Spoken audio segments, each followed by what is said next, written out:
இவ்வாறு நீர்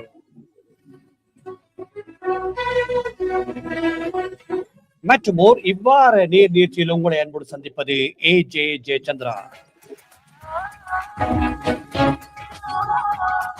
ஆண்டுகளே, இன்று இவ்வாறு நேராக இந்தியாவிலிருந்து உலக கலை பண்பாட்டு கலைக்கூடத்தினுடைய சர்வதேச அமைப்பினுடைய தலைவர் கலாநிதி SM ரஸ்மி ரூமி அவர்கள் கலந்து கொண்டு சிறப்பிக்க இருக்கின்றார்கள்.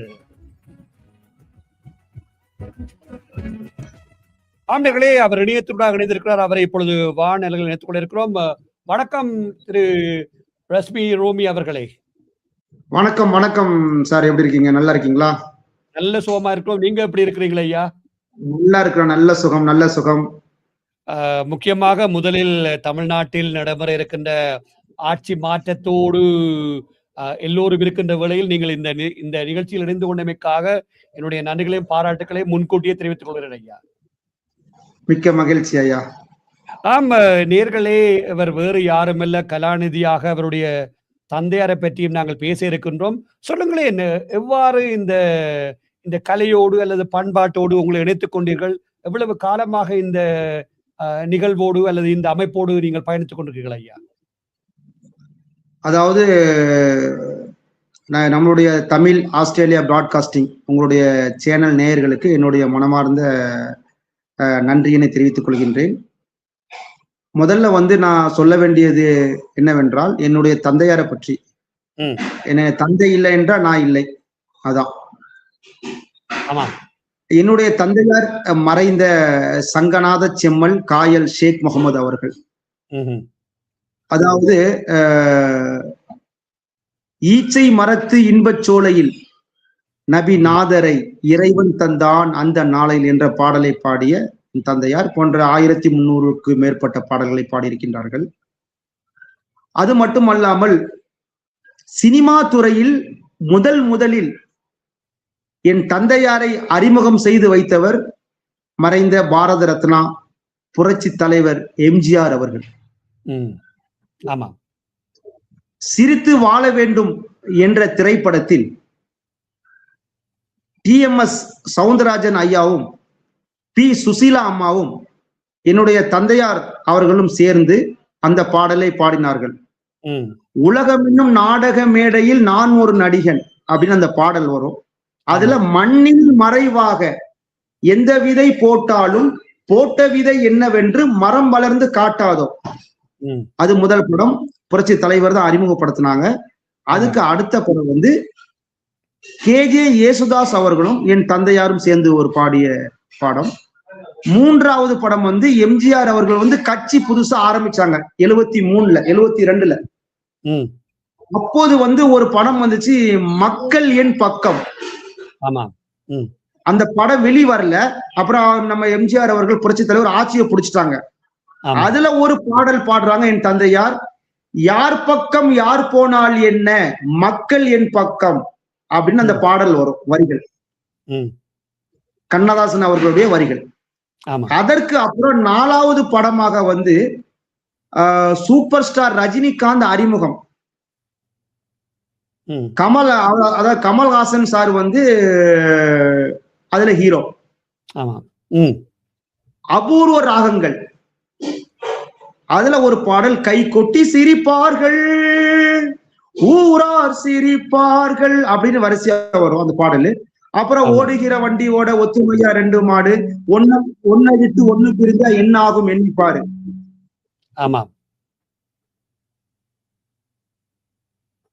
தொடர்ந்து கிட்டத்தட்ட 25 பாடல்களுக்கு மேல் பாடி இருக்கிறாங்க. அப்ப சொல்லாம தந்தையை பத்தி உங்கள்ட்ட சொல்லிட்டேன். கிட்டத்தட்ட 2010 ஆண்டு காலமாக 2010ஆம் ஆண்டு காலமாக இந்த கலைத்துறையில எனக்கு அதிகமான தேவை ஈடுபாடு உண்டு. என் தந்தையை கலைத்துறையை சேர்ந்தவர்கள், படித்தவர்கள். அதனால எனக்கு கலைத்துறையில மிக ஆர்வம். நானும் நிறைய பாடல்கள் பாடி இருக்கிறேன்.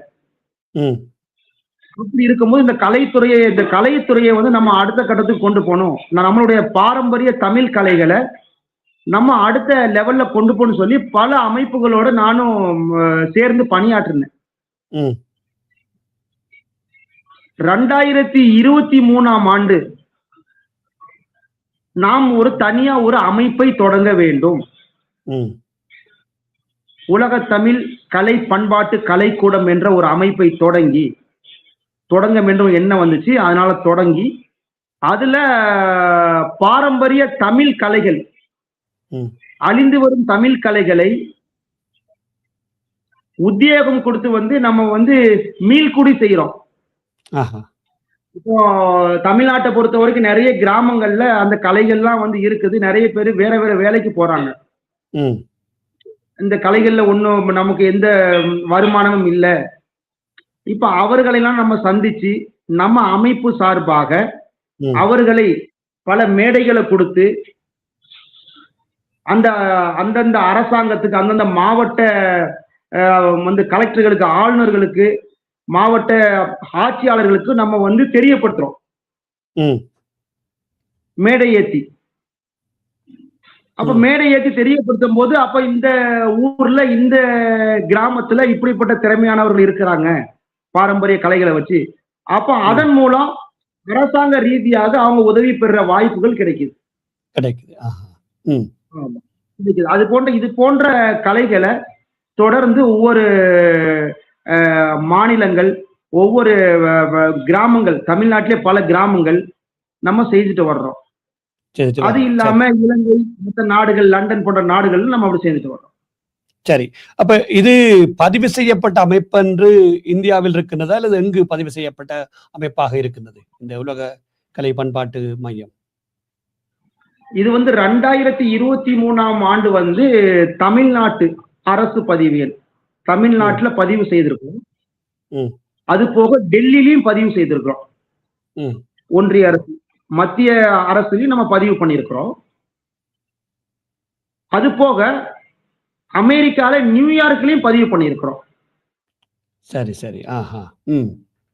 அமெரிக்கால நியூயார்க்ல பதிவு பண்ணி தலைமை அலுவலகம் அமெரிக்கால வச்சிருக்கிறோம். நம்மளுடைய இயக்குனர் டாக்டர் விக்னேஸ்வரி அவர்கள் நியூயார்க்ல இருக்கிறாங்க. விக்னேஸ்வரி அவங்க தான் சர்வதேச செயலாளராகவும் இருக்கிறாங்க அமெரிக்கா. நம்ம அமைப்புக்கு என்ன சொல்லுவாங்க, ஃபுல் சப்போர்ட் கொடுக்குறாங்க. அது போன்ற பல நாடுகள் மக்கள் ஃபுல் சப்போர்ட் தர்றாங்க இருக்கிறாங்க. அப்ப இந்த செயற்பாடுகள் அமெரிக்காவிலையும் தமிழ்நாட்டிலையும் மட்டும் நடக்குமா அல்லது வேறு நாடுகள்லையும் அதுக்கான ஆட்களை நியமித்து நிகழ்ச்சிகளை அல்லது அதை கௌரவிக்கிறீர்களா? மக்களை எப்படி செயற்பாடுகள் நடக்குது ஐயா? கிட்டத்தட்ட 60 நாடுகளுக்கு மேல் தலைவர்களை நம்ம நியமனம் பண்ணிட்டு வர்றோம். 60 நாடுகளை தாண்டிட்டோம். தலைவர்கள், ஒருங்கிணைப்பாளர்கள், அப்புறம் மாநில தலைவர்கள், மாகாண தலைவர்கள் அப்படின்னு போட்டு 60 நாடுகளுக்கு மேல நம்ம தாண்டி வந்துட்டு இருக்கிறோம். செயல்பாடு உலகம் முழுக்க கொண்டு போகணும். 100 நாடுகளை தாண்டி நமது அமைப்பு அங்க இருக்க வேண்டும். நமது பாரம்பரிய கலைகளை செய்து கொண்டு வரணும் அப்படின்னு முயற்சியில நம்ம இப்ப போயிட்டு இருக்கிறோம். அதுல வெற்றியும் கண்டுகிட்டு தான் இருக்கிறோம். சரி, அப்ப இது இந்த அமைப்பினுடைய நோக்கம் அழிந்து வருகின்ற பாரம்பரிய கலைகளை ஒரு அடுத்த கட்டத்துக்கு கொண்டு போகணும். அதே நேரத்துல இதனோடு பயணிப்பவர்களுக்கான ஒரு வாய்ப்புகளை மேம்படுத்தி கொடுக்க வேண்டும். அப்படித்தானே? ஆமா ஆமா ஆமா ஆமா. சரி, அப்ப இந்த அமைப்புக்கான நிதியம் அல்லது பணம் அல்லது வருகை எப்படி வருகின்றது ஐயா? இதை யார் கொடுக்கின்றார்கள்? எப்படியாக இந்த அமைப்பினுடைய வருமானம் அல்லது இந்த பணம் இருந்தால் தானே செயற்பாடுகள் செய்யலாம். அவையெல்லாம் எப்படி சமாளிக்கிறீர்கள்?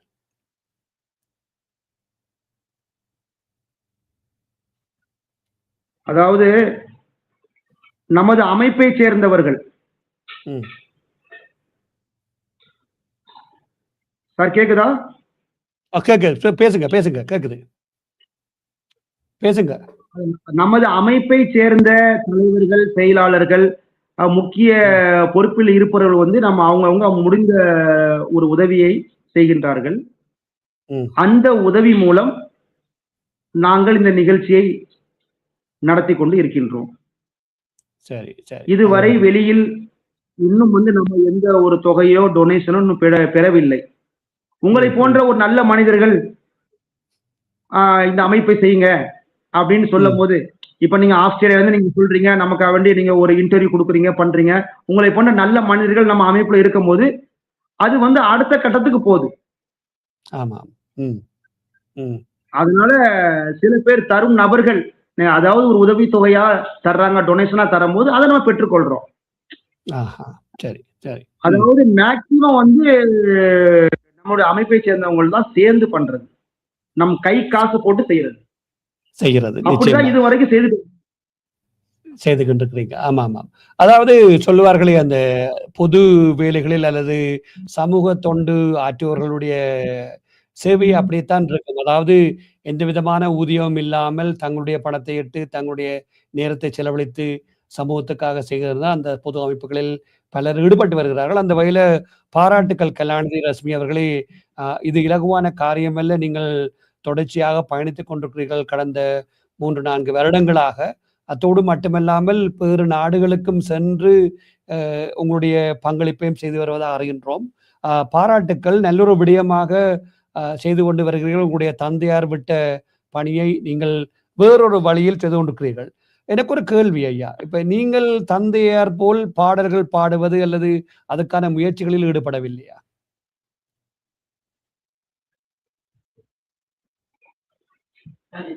நான் பாடிட்டு தான் இருக்கிறேன். பாடுறேன். பாடிக்கொண்டிருக்கிறீர்களா? நான் பாடல் பாடுறேன். ஒரு நான் ஒரு ஆல்பம் வெளியிட்டிருக்கிறேன். நானும் இசை புயல் ஏஆர் ரஹ்மானுடைய சகோதரி ஜிவி பிரகாஷுடைய அம்மா, தாயார் ஏஆர் ரைஹானா, நானும் அப்புறம் சூப்பர் சிங்கர் ஃபரீதா, இவர்கள்லாம் சேர்ந்து நம்ம ஒரு ஆல்பம் ஒன்று வெளியிட்டிருக்கிறோம். அதுக்கப்புறம் இப்போ ஒரு ஆல்பம் ரெடி ஆயிட்டு இருக்குது. அதாவது சமூக கருத்துக்கள், அப்புறம் மாசு கட்டுப்பாடு, அப்புறம் இப்போ அந்த பஸ்ல ஃபுட்போர்ட தொங்கிட்டு போறாங்கல்ல. ஆமா, ஆமா. இது போன்ற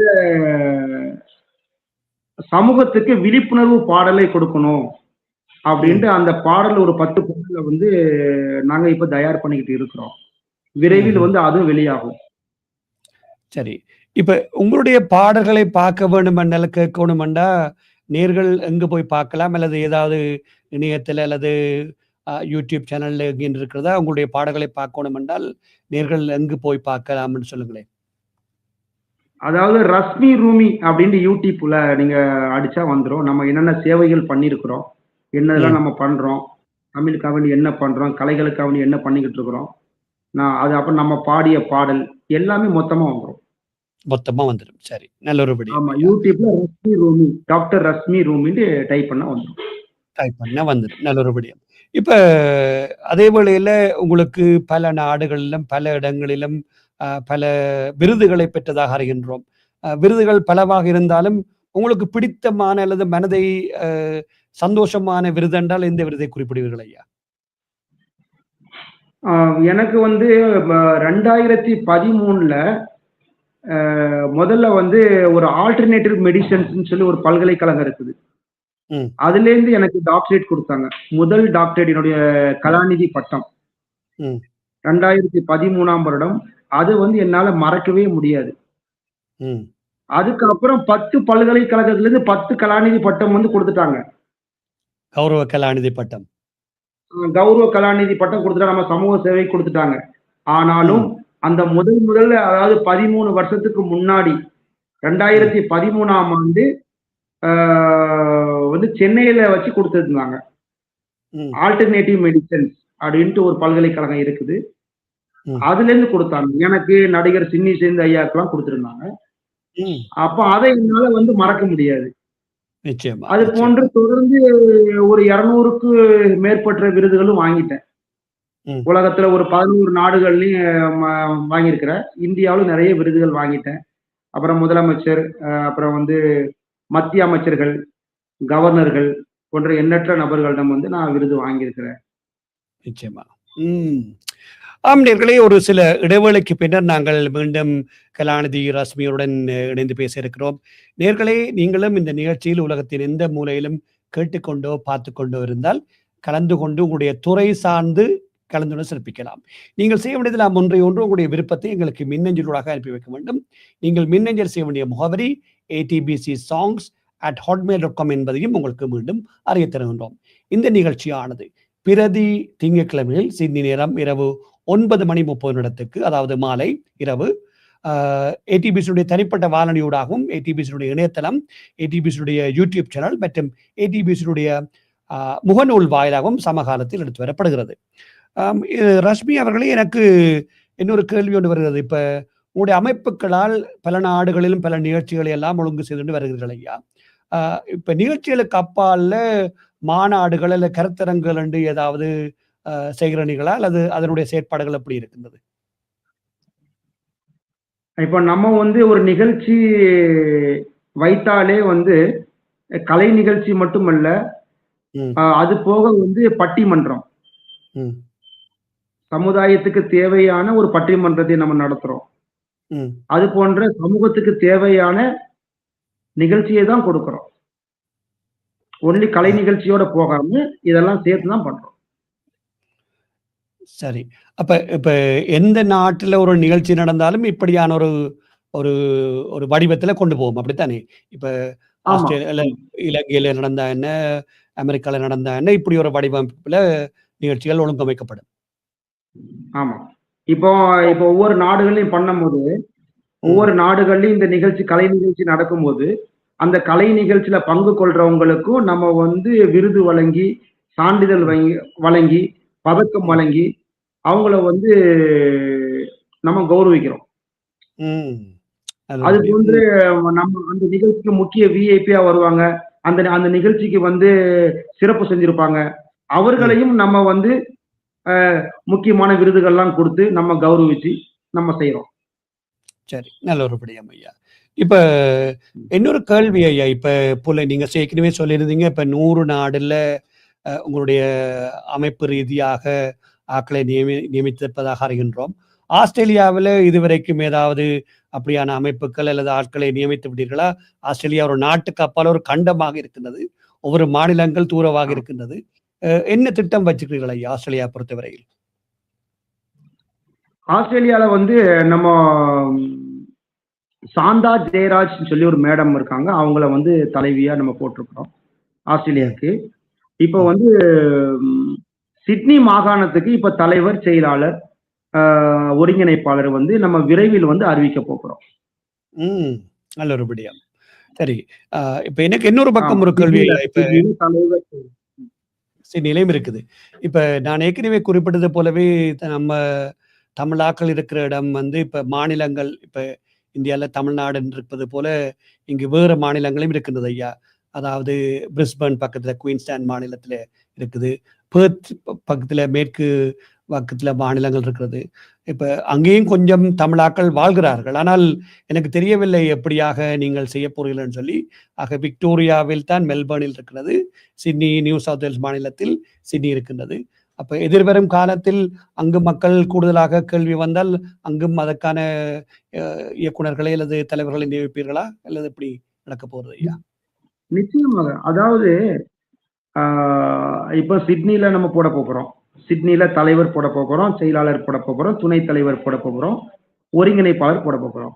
அதே மாதிரி மெல்போர்ன்லயும் நமக்கு அது போன்ற ஒரு நபர்கள் நம்மளுக்கு கிடைத்தால் மெல்போர்ன் மாகாணத்துக்கும் இது போன்ற பொறுப்புகளை வழங்க நாங்க ரெடியா இருக்கிறோம். ஏன்னா தமிழ் கலைகள் வந்து சிறப்பா போகணும் எல்லா இடங்களுக்கும். நிச்சயமா நிச்சயமா. இப்ப இன்னொரு கேள்வி, இந்தியாவிலிருந்து ஒரு முக்கிய நபர்கள்லாம் அங்க வந்து ஒரு சிறப்பு செய்வோம். இந்தியாவிலிருந்து முக்கிய நபர்கள்லாம் அங்க வரணும், ஆஸ்திரேலியா வருவாங்க, வந்து ஒரு சிறப்பான ஒரு நிகழ்ச்சியை நடத்துவோம், கலைத்துறையை சேர்ந்தவங்க. சரி சரி, நல்ல ஒரு விடயம். இப்ப எப்படி இப்ப நீங்க ஏற்கனவே அமெரிக்கால பதிவு செய்யப்பட்ட அமைப்பா இருக்கிறது ஐயா, தமிழ்நாட்டிலையும் பதிவு செய்யப்பட்ட அமைப்பா இருக்குது. அப்ப தமிழ்நாட்டில் உங்களோடு சேர்ந்து பயணிப்பதற்கு யார் யாரெல்லாம் இருக்கிறார்கள்? அல்லது நீங்கள் மட்டும்தான் இதை தனியாக என்ன செய்து கொண்டிருக்கிறீர்களா? அல்லது உங்களுக்கு ஒரு குழு இருக்கிறதா? தமிழ்நாடுல ஒவ்வொரு மாவட்ட ரீதியாக நியமித்திருக்கிறீர்களா? அதை பற்றி விளக்கமாக சொல்லுங்களேன் நேயர்களுக்காக. அதாவது தலைவர் இப்ப நம்ம இருக்கிறோம். அது இல்லாம பொதுச் செயலாளர் டாக்டர் அலெக்ஸ் ராஜ். அப்புறம் வந்து செயலாளர் வந்து டாக்டர் மீரான்ஜி செயலாளர். அது இல்லாம டாக்டர் பாண்டியன். அப்புறம் வந்து அமெரிக்கால டாக்டர் விக்னேஸ்வரி. டென்மார்க்ல சுமித்ரா. அது போன்று ஒவ்வொரு மாவட்டங்களிலையும் நமக்கு வந்து ஆள் வச்சிரும். மிஸ்டர் ஜாஃபர் இருக்காரு, இருக்காரு. கிட்டத்தட்ட 2000க்கு மேற்பட்ட நிர்வாகிகள் இருக்கிறாங்க. சரி, நல்ல ஒரு விடயம். தமிழ்நாட்டில் 2000க்கு மேற்பட்ட நிர்வாகிகள் இருக்கிறாங்க. சரி. அப்ப இதனூடாக இப்ப கூட்டங்கள் எல்லாம் அல்லது இதுக்கான தீர்மானங்கள் எல்லாம் எப்படி எல்லாம் செய்கிறீர்கள் ஐயா? எப்படி எல்லாம் இணையத்தினூடாக பேசுகிறீர்களா? அதை பற்றியும் சொல்லுங்களேன். எப்படி இந்த கூட்டங்கள் எப்ப எல்லாம் நடக்கும்? எப்படி இணையத்தினூடாகத்தான் பேசிக்கொள்கிறீர்களா? நேரம் எல்லாம் வித்தியாசமா இருக்கும். எப்படி இதையெல்லாம் சமாளிக்கிறீர்கள்? அதாவது இப்போ வந்து மற்ற நாடுகள்ல வந்து பேசும்போது இப்போ நான் டைரக்டா பேசிடுவேன். இப்ப அமெரிக்கா பேசும்போது டைரக்டா பேசுவேன். ஏன்னா டைமிங் மாறுது இல்ல. அதனால இந்த குரூப் கால்ஸ் பண்றதெல்லாம் வந்து சில பேர் எடுப்பாங்க, சில பேர் எடுக்க மாட்டாங்க. அதனால இப்ப நான் வந்து சாருக்கு பேசணும், உங்களுக்கு நான் பேசணும்னு சொன்னா நான் டைரக்டா பேசிடுவேன். சார் இப்படி இருக்கு, இப்படி இருக்கு, இப்படி இருக்கு, அவ்வளவுதான். இப்ப நம்ம என்ன பண்ணிக்கலாம், நம்ம அடுத்த கட்டம் என்ன பண்ணலாம், அவ்வளவுதான்.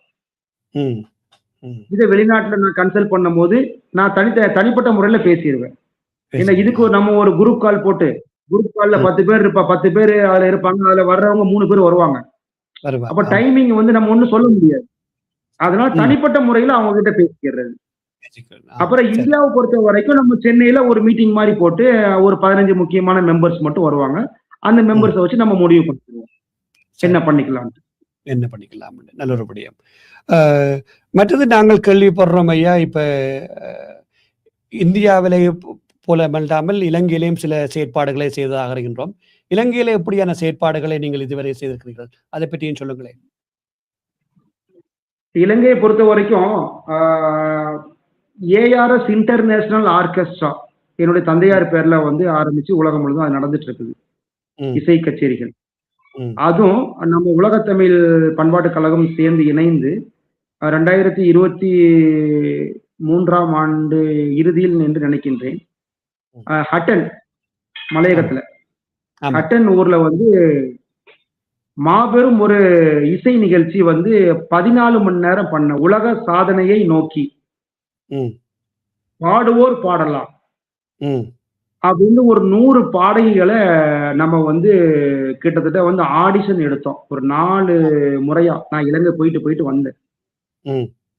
Chennai to Colombo, Chennai to Colombo, Chennai to Yazhpanam அப்படி போயிட்டு வந்தேன். 4 தடவை போயிட்டு வந்து 4 தடவையும் வந்து அவங்கள நேர்முக தேர்வு பண்ணி கிட்டத்தட்ட வந்து 1000 பேர்கிட்ட வந்தாங்க. அதுல ஒரு 100 பேரை செலக்ஷன் பண்ணி தேர்வு செய்து அந்த 100 பேர்ல 90 ஃபில்டர் பண்ணி 90 பேரை பாட வச்சோம். அதுல யாழ்ப்பாணம், அப்புறம் வந்து திரிகோணமலை, நூரலியா, ஹட்டன், கொழும்பு, கண்டி, வவுனியா, முல்லைத்தீவு போன்ற வந்து நல்ல பாடக்கூடிய நபர்கள்லாம் வந்து பாடி அதுல வந்து முதல் பிரைஸ் எல்லாம் பெற்றாங்க. முதல் பரிசு வந்து 1 லட்சம் ரூபாய் கொடுத்துருந்தோம். 1 லட்சம். 2வது பரிசு 50,000 ரூபாய், 3வது பரிசு 25,000 கொடுத்திருந்தோம். அது இல்லாம நம்மளுடைய விருதுகள், சான்றிதழ்கள் எல்லாம் வழங்கணும். அப்போ உள்ள கல்வித்துறை அமைச்சர் அரவிந்த குமார் வந்தாரு. மற்றும் இந்தியால இருந்து ஏஆர் ரஹ்மானுடைய சகோதரி ஏஆர் ரைஹானாவை கூட்டு வந்து பண்ணோம். அப்ப அதுலதான் அசானி எல்லாம் வந்து பாடினாங்க. அதுல பாடினவங்க இன்னைக்கு கிட்டத்தட்ட ஒரு 4-5 பேர் வந்து சினிமாக்குள்ள உள்ள வந்துட்டாங்க. நிறைய பேர் வந்து ஜெர்மன் மற்ற நாடுகள்ல மேலை நாடுகள்ல வந்து இப்ப வந்து இசை நிகழ்ச்சி வரைக்கும் போக ஆரம்பிச்சிட்டாங்க. அப்ப இது போன்ற விடயங்களை அந்த இடத்துல நம்ம செய்தோம். நம்ம செய்து முடிச்சு ஒரு வாரத்துல சக்தி டிவி எல்லாம் செஞ்சாங்க. நம்ம அதை முடிச்சுட்டு அப்புறம் ஒரு வாரத்துல சக்தி டிவி வந்து செய்திருந்தாங்க. அது போன்ற அது எனக்கு ஒரு மனசுக்கு ரொம்ப ஒரு ஆறுதலா இருந்துச்சு. நிச்சயமா. ஏதோ நம்மளால முடிஞ்சதை நம்ம செஞ்சிருக்கிறோம். அப்போ இந்த மக்களுக்கு அவ்வளவு திறமை இருக்குது உள்ள. அந்த திறமையை நம்ம வெளிப்படுத்தும் போது மக்கள் அலையா வர்றாங்க. நம்ம திறமையை வெளிப்படுத்திடணும். ஆமா. சரி, இப்ப நீங்களும் ஒரு பாடகர். உங்களுடைய தந்தையார் பாடிய பாடலில் என்றால் என்ன பாடலை நேர்களுக்காக ஒரு சரணம், ஒரு பல்லவியை பாட முடியுமா? உங்களுக்கு விருப்பம் உண்டா? தந்தையார் பாடிய பாடல்ல எந்த பாடல் உங்களுக்கு? பல பாடல்களை பாடியிருக்கிறார், அதை நீங்களே சொல்லிவிட்டீர்கள். ஆரம்பத்தில் ஒரு பாடலை பாடியிருந்தீர்கள்.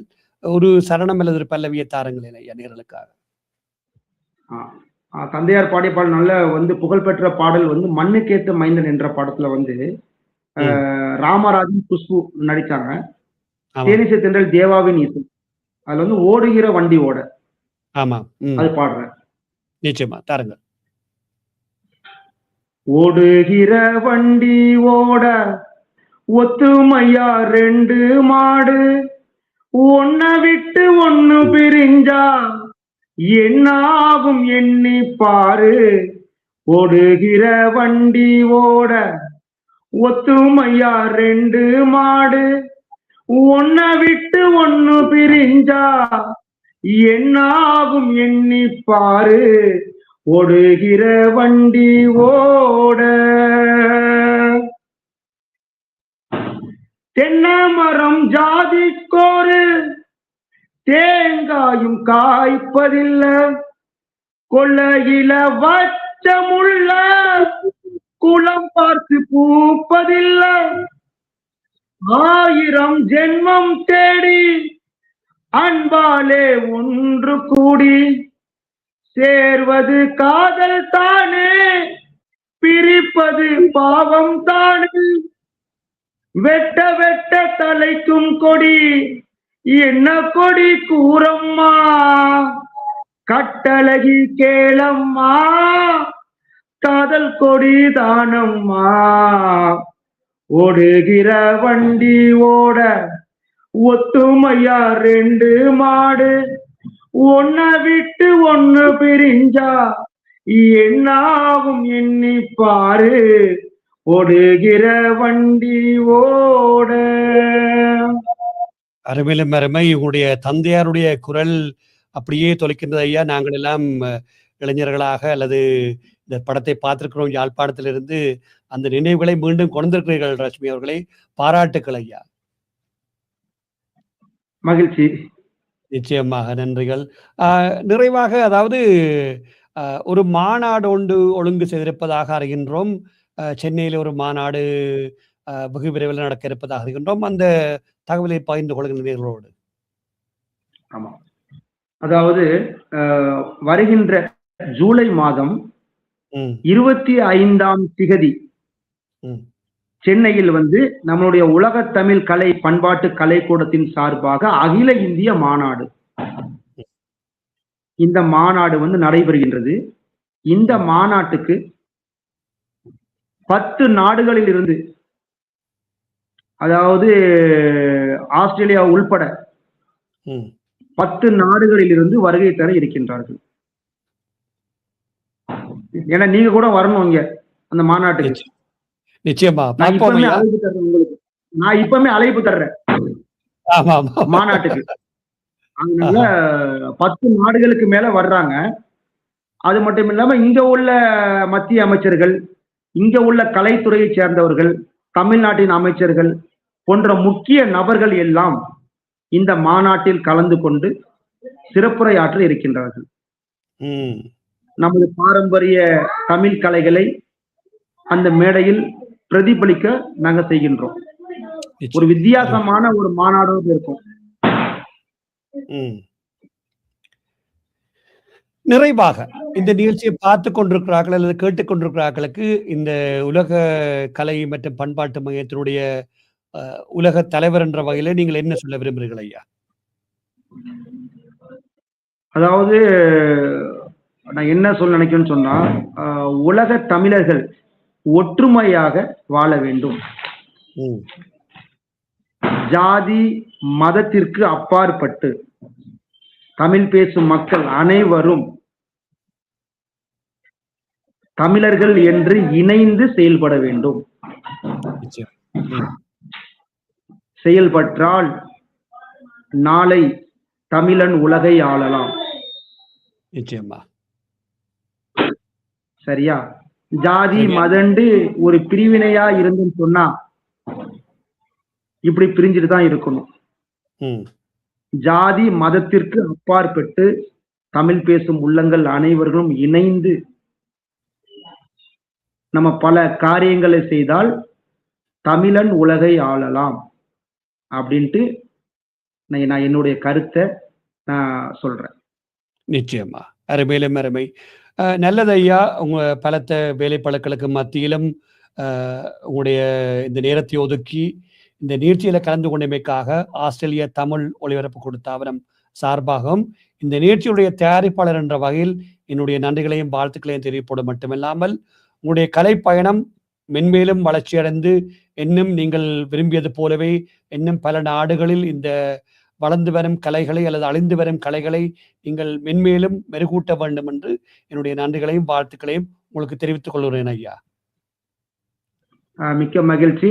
அப்புறம் இந்த ஆஸ்திரேலியா பிராட்காஸ்டிங் நான் உங்களுடைய சேனலை அடிக்கடி பார்த்துருக்கிறேன். கிட்டத்தட்ட முக்கியமான பெரிய பெரிய தலைகள்லாம் நீங்க நேர்காணல் செய்திருக்கின்றீங்க. அப்படி இருக்கும்போது என்னை போன்ற ஒரு இளம் பிள்ளைகளை நீங்கள் தேர்வு செய்யும் போது ஒரு நேர்காணல் பண்ணும்போது நம்ம அடுத்த லெவலுக்கு போக இருப்போம், அடுத்த கட்டத்துக்கு. ஆகையால் உங்களுடைய இந்த ரேடியோவில் என்னை நேர்காணல் செய்ததற்கு மரியாதை ஜெயச்சந்திரன், உங்க நேம் ஜெயச்சந்திரன் இல்லையா? ஆமா. மரியாதைக்குரிய ஜெயச்சந்திரன் ஐயா அவர்களுக்கு எங்களுடைய உலக தமிழ் கலை பண்பாட்டு கலைக்கூடம் சர்வதேச அமைப்பின் சார்பாக எங்களுடைய மனமார்ந்த நன்றிகளை தெரிவித்துக் கொள்கிறேன். நன்றி, வணக்கம் ஐயா.